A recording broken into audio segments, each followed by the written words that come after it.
Tomás, también llamado Dídimo, que significa gemelo, fue uno de los 12 discípulos más cercanos de Jesús, conocido en la historia como el incrédulo. Pero su duda no era simple escepticismo, era una búsqueda honesta y profunda de la verdad. Tomás no aceptaba nada sin evidencia, necesitaba ver, tocar y experimentar para creer de verdad. Era un hombre de carácter fuerte y corazón apasionado, que representaba la lucha interna que todos enfrentamos entre la duda y la fe. Su incredulidad no fue un obstáculo, sino el fuego que forjó una fe inquebrantable, una fe que lo convirtió en uno de los testigos más decisivos de la resurrección de Cristo. Lejos de ser solo un incrédulo, Tomás personificó el dilema eterno del ser humano, la búsqueda del equilibrio entre el escepticismo y la creencia. Su vida fue un viaje intenso y valiente, lleno de desafíos y transformaciones. Y esta es su historia. Bienvenidos a Personajes de la Biblia. Estás a punto de descubrir los secretos, batallas y misterios de los grandes personajes de la Biblia. Esto no es un cuento. Es la historia que lo cambió todo. En una modesta aldea de Galilea, rodeada de campos de olivos y viñas, nació Tomás, el gemelo. Su llegada al mundo fue sencilla, pero su espíritu ya latía con una intensidad poco común. Desde niño, Tomás se destacó por su mirada profunda y curiosa, esa que no se conforma con respuestas fáciles ni historias sin fundamento. Creció escuchando las antiguas tradiciones de Israel, las palabras de los profetas y los relatos sobre el Mesías prometido. Pero en su corazón algo le decía que debía ir más allá de las palabras, quería experimentar la verdad con sus propios ojos. A medida que pasaban los años, Tomás se forjaba un carácter fuerte, decidido, capaz de cuestionar incluso lo sagrado. No era rebelde por rebeldía, sino porque su alma buscaba claridad en medio de la oscuridad del mundo. Mientras su pueblo vivía bajo el yugo romano y la esperanza de liberación crecía, el destino de Tomás se entrelazaba con una historia mayor, una que cambiaría para siempre su vida y la de todos los que creyeran. El día estaba por llegar. El día en que conocería al Maestro que pondría a prueba no solo su fe, sino también su alma. El rumor corría veloz por los caminos polvorientos de Galilea. Un hombre, llamado Jesús de Nazaret, hablaba con una autoridad desconocida, realizaba milagros que desafiaban toda lógica y llamaba a sus seguidores a una nueva forma de vida. Tomás, siempre escéptico pero atraído por la verdad, decidió que debía verlo con sus propios ojos. Cuando finalmente se encontró frente a Jesús, no fue el discípulo dócil que muchos imaginaban. Tomás preguntaba, cuestionaba, buscaba respuestas claras a preguntas profundas que nadie más se atrevía a formular. Para muchos, esto era un obstáculo, para Jesús, una oportunidad. «Ven y sígueme», dijo el Maestro, y Tomás, con un corazón lleno de incertidumbre pero también de esperanza, dejó atrás su vida anterior para caminar junto a aquel hombre que parecía ser la respuesta a tantas dudas.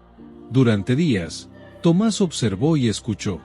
Vio a Jesús sanar enfermos, alimentar multitudes, incluso calmar tempestades.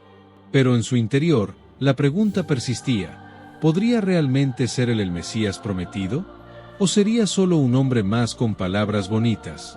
El choque entre la fe y la duda empezaba a arder en su alma, marcando el inicio de un viaje épico donde Tomás tendría que decidir si entregarse completamente o mantenerse firme en su escepticismo. Y esa decisión estaba por llegar mucho antes de lo que él imaginaba. Los días con Jesús se volvieron intensos, impredecibles, sagrados. Tomás caminaba junto a los otros discípulos, testigo de prodigios que desafiaban la razón, ciegos que veían, cojos que corrían, demonios que huían ante una sola palabra del Maestro. Cada milagro provocaba asombro, pero también conflicto en su interior. ¿Cómo puede ser?, se preguntaba en silencio. ¿Cómo puede un hombre tener este poder sin ser un impostor o un loco, o Dios mismo? Jesús, como si oyera los pensamientos de Tomás, le hablaba con una paciencia especial. Nunca lo reprochó por sus preguntas. Al contrario, lo miraba con ternura, sabiendo que detrás de esa duda se escondía un alma honesta. En una ocasión, cuando Jesús anunció que volvería a Judea a pesar de la amenaza de muerte, los discípulos temieron. Pero fue Tomás quien, con voz firme, dijo: «Vayamos también nosotros», para que muramos con Él. Esa frase, nacida no de una fe ciega sino de una lealtad profunda, reveló lo que pocos habían visto: Tomás no era solo el que dudaba. También era el que, llegado el momento, se atrevería a dar la vida por su maestro. Y sin saberlo, esa valentía silenciosa lo preparaba para el mayor quiebre de su vida, la pasión y muerte del que llamaba Señor. Porque muy pronto, el mundo de Tomás se derrumbaría. La ciudad de Jerusalén estaba encendida por la tensión. Era la Pascua, y Jesús, en lugar de esconderse, caminaba entre multitudes, enseñando con más fuerza que nunca. Los discípulos sentían que algo grande se avecinaba, pero ninguno comprendía cuán oscuro sería el camino. En el aposento alto, durante la última cena, Jesús habló de traición, de sufrimiento, de partida. El ambiente se llenó de un silencio espeso. Tomás, con el corazón encogido, rompió el silencio con una pregunta que aún resuena siglos después. Señor, no sabemos a dónde vas. ¿Cómo, pues, podemos saber el camino? Y Jesús le respondió: Yo soy el camino, la verdad y la vida. Aquellas palabras perforaron su alma, pero aún eran un misterio. Esa misma noche, soldados irrumpieron en Getsemaní. Judas traicionó con un beso, y el maestro fue llevado como cordero al matadero. Tomás, como los demás, huyó. El temor nubló su valentía. Su maestro, su única certeza, había sido capturado. Las horas siguientes fueron una pesadilla: azotes, burlas, una cruz levantada en el Gólgota, y finalmente, el cuerpo sin vida de Jesús envuelto en sudarios. Tomás no fue al sepulcro con las mujeres. No quiso ver. No pudo. Su duda, antes férrea pero curiosa, se transformó en desesperanza total. Para él, todo había terminado. La promesa, el reino, la verdad, estaban enterrados con ese cuerpo clavado. El fuego de la fe se apagaba. Pero no estaba extinguido. Porque en la oscuridad más profunda, empezaba a latir el milagro que haría temblar los cimientos de su alma. 3 días después de la crucifixión, algo imposible ocurrió. Las mujeres regresaron del sepulcro diciendo que el cuerpo ya no estaba. Pedro corrió. Juan también. Pronto, los discípulos comenzaron a murmurar con creciente emoción: Jesús ha resucitado. Lo hemos visto. Pero Tomás no estaba con ellos cuando el resucitado se les apareció. Cuando se reunió con los demás, lo rodearon con rostros encendidos por el asombro. El Maestro vive. Se nos apareció. Entró aún con las puertas cerradas. Nos habló, nos mostró sus heridas. Pero Tomás, con los ojos enrojecidos por el dolor acumulado, negó con la cabeza. Si no veo en sus manos la señal de los clavos, y no meto mi dedo en el lugar de los clavos, y mi mano en su costado, no creeré. Sus palabras no fueron dichas con frialdad. Fueron un grito del alma de un hombre quebrado, que había amado con todo su corazón, y no podía soportar la idea de ser engañado por una falsa esperanza.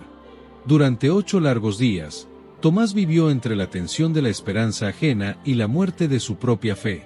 Cada rostro iluminado por la resurrección era para él un espejo doloroso que le recordaba lo que no podía aceptar. Pero el día del encuentro estaba marcado en el cielo.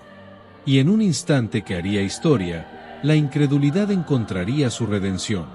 Era el 8º día desde la resurrección. El ambiente seguía cargado de asombro, pero también de espera. Los discípulos estaban reunidos a puertas cerradas, y esta vez, Tomás estaba con ellos. De pronto, sin sonido, sin aviso, Jesús apareció en medio del cuarto. No tocó la puerta. No necesitó entrar.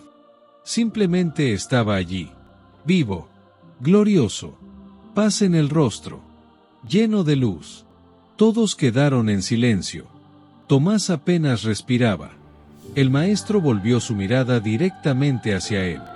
Con una voz suave, pero cargada de poder, le dijo: Tomás, acerca aquí tu dedo, y mira mis manos, y acerca tu mano, y métela en mi costado, y no seas incrédulo, sino creyente. El mundo de Tomás se quebró y se reconstruyó en un solo segundo. Su alma, antes en tinieblas, fue inundada por la presencia viva del resucitado. Ya no necesitaba tocar. Ya no hacía falta. Jesús estaba allí. Real. Verdadero. Triunfante. Con los ojos llenos de lágrimas, Tomás cayó de rodillas y exclamó las palabras más profundas jamás salidas de su boca. Señor mío y Dios mío.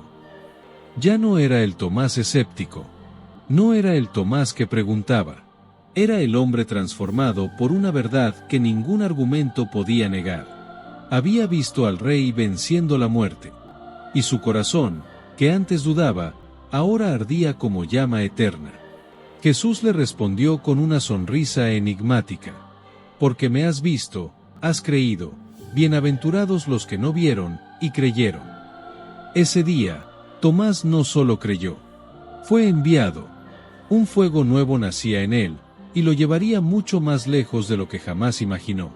El Tomás que una vez dudó, ahora ardía con una fe inquebrantable. Después de la ascensión de Cristo y el fuego del Espíritu en Pentecostés, los apóstoles partieron hacia las naciones. A Tomás le fue confiada una misión lejana, casi imposible, llevar el Evangelio hasta los confines del este. Atravesó Siria, Persia y Mesopotamia, soportó tormentas, burlas y hambre, y finalmente llegó a las costas de la lejana India, un mundo desconocido de templos, castas y dioses milenarios.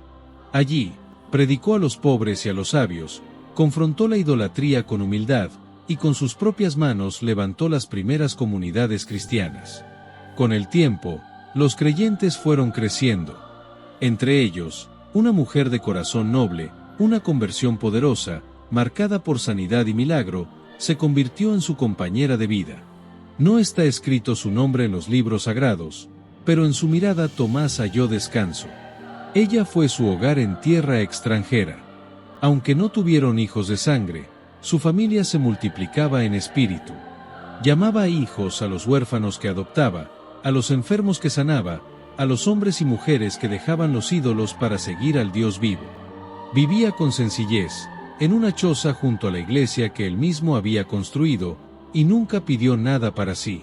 Muchas veces, en noches de oración bajo las estrellas, recordaba Jerusalén, a Pedro, a Juan, y al Maestro resucitado.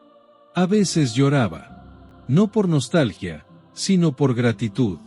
Sabía que jamás regresaría a su tierra. Pero también sabía que había sido sembrado en tierra lejana para florecer en almas eternas. Y así, el discípulo que una vez dijo: si no veo, no creeré, se convirtió en un hombre que vivía sin ver, pero con un corazón lleno de certeza. Tomás, el sembrador de esperanza en tierra extranjera, había encendido un fuego en la India que ni los dioses locales ni los poderosos del reino podían apagar. Su palabra era firme, su fe inquebrantable, y su mirada tenía el brillo de quien ha visto la eternidad. Predicó en costas y montañas, bautizó en ríos sagrados, y construyó iglesias con sus propias manos. Aquel que una vez dijo: si no veo, no creeré, ahora hacía creer a multitudes sin que vieran nada más que su convicción ardiente. Pero la verdad tiene un precio. Las autoridades locales, sacerdotes hindúes y gobernantes temieron la creciente influencia de aquel extranjero. Su mensaje de un Dios único, amoroso, que había muerto y resucitado, desafiaba los cimientos del poder religioso. Querían silenciarlo. Tomás no huyó. Nunca más lo haría. Sabía que su fin se acercaba, pero también sabía que no era el final, sino el principio de algo más grande. Una noche, mientras oraba en soledad en una colina, como tantas veces lo había hecho su maestro, fue sorprendido por un grupo de soldados armados. No se resistió. No gritó. Solo levantó los ojos al cielo. Las lanzas atravesaron su cuerpo, y con cada herida, su alma parecía elevarse más cerca del Dios que una vez le mostró sus propias. Sus últimas palabras fueron un susurro: Señor mío y Dios mío.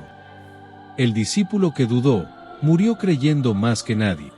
El cuerpo de Tomás fue enterrado por los primeros cristianos en la India, en una tierra lejana al lugar donde nació. Pero su muerte no fue el fin, sino el inicio de una llama que no se apagaría jamás. Las comunidades que él fundó, iglesias ocultas entre montañas, creyentes fervorosos en aldeas remotas, guardaron con celo su testimonio. Transmitieron de generación en generación la historia del discípulo que necesitó ver para creer, y que una vez creyó, llevó la verdad hasta los confines del mundo. En las tierras del sur de la India, hasta el día de hoy, hay cristianos que se llaman a sí mismos los cristianos de Santo Tomás. Celebran su vida, su martirio y su valentía. Hablan de cómo llegó solo, con nada más que su fe, y de cómo, con esa fe, cambió la historia. Sus palabras, Señor mío y Dios mío, se convirtieron en el grito de millones, en la oración de aquellos que, sin ver, han creído. Su historia fue escrita no en papiros ni templos, sino en los corazones de los que buscan con sinceridad. Porque Tomás representó lo que todos hemos sentido alguna vez, la lucha entre la duda y la fe. Y demostró que incluso el más incrédulo puede convertirse en el más fiel. El discípulo que tocó las llagas, dejó en la humanidad una herida sagrada, la herida de la búsqueda, de la esperanza, de la fe que nace en medio de la duda. Dicen que en el cielo hay heridas que brillan como diamantes. Que las marcas de los clavos no desaparecieron del cuerpo glorificado de Cristo, porque son testigos eternos del amor que venció a la muerte. Y también dicen que, en ese mismo cielo, hay un hombre que un día pidió tocar esas heridas, y que ahora las contempla con los ojos del alma, no con los de la carne. Tomás, el buscador, el sincero, el valiente, el que dudó sin temor, el que se atrevió a preguntar lo que otros callaban, y que, al final, creyó con un fuego que ninguna oscuridad pudo apagar. No fue menos que los demás. Fue uno de los más humanos. Y por eso, uno de los más grandes. Porque la fe verdadera no nace de la ceguera, sino del corazón que, aun temblando, decide dar un paso hacia lo invisible. Hoy, su nombre ya no es sinónimo de debilidad, sino de transformación. Ya no es el incrédulo, sino el peregrino que caminó desde la sombra hacia la luz, desde la duda hacia la eternidad. ¿Te sorprendió esta historia? Entonces suscríbete, porque esto es solo el comienzo. Cada personaje bíblico guarda un secreto. Y aquí los vas a descubrir todos. Dale like, comenta y comparte, porque la Biblia está más viva que nunca.